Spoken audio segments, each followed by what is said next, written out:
विधायक विजय वडेट्टीवार ने महाराष्ट्र में प्रतिबंधित सुगंधित तंबाकू को लेकर विधानसभा में जमकर बरसे और उन्होंने गुजरात से महाराष्ट्र में इस प्रतिबंधित सुगंधित तंबाकू की तस्करी होने की बात कही। तो आइए सुनते हैं उन्होंने इस संबंध में और क्या-क्या आरोप किए।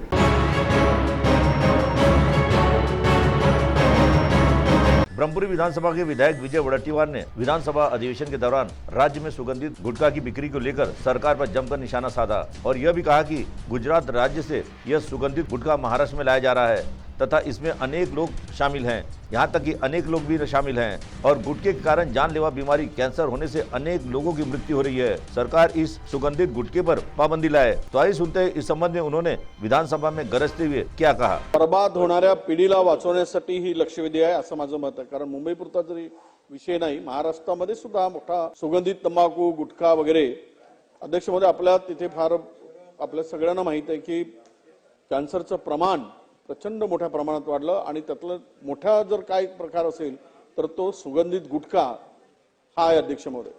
गुजरात मार्गे सर्रास महाराष्ट्रामध्ये हा विक्री केला जातो। हा भयंकर मोठा प्रकार आहे। गुजरातच्या माध्यमातून महाराष्ट्रामध्ये हा सगळा गुटखा येतोय, गुजरात मधून येतोय।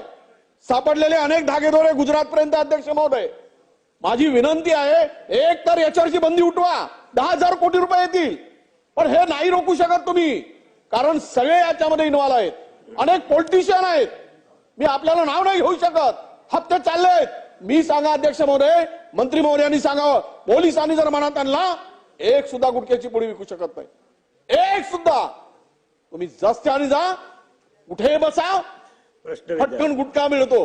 माझा एवढंच विनंती आहे। प्रश्न स्पेसिफिक अध्यक्ष महोदय फार मोठा गंभीर विषय आहे।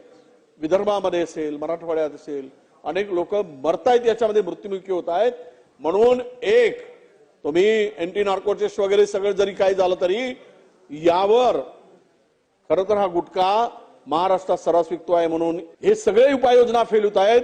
म्हणून आपण यापेक्षा अधिक कारवाई करणार का? खरं म्हणजे गुटखा विक्री करणाऱ्यावर नॉन बेलेबल ऑफेन्स हा प्रोव्हिजन असली तरी लगेच सुटले जातात। म्हणून काही कडक उपाययोजनेसाठी कायद्यात सुधारणा करणार आहात का? एकत्रित उत्तर द्या। CTV के लिए हमारे प्रतिनिधि अमर बुद्धार पवार की रिपोर्ट।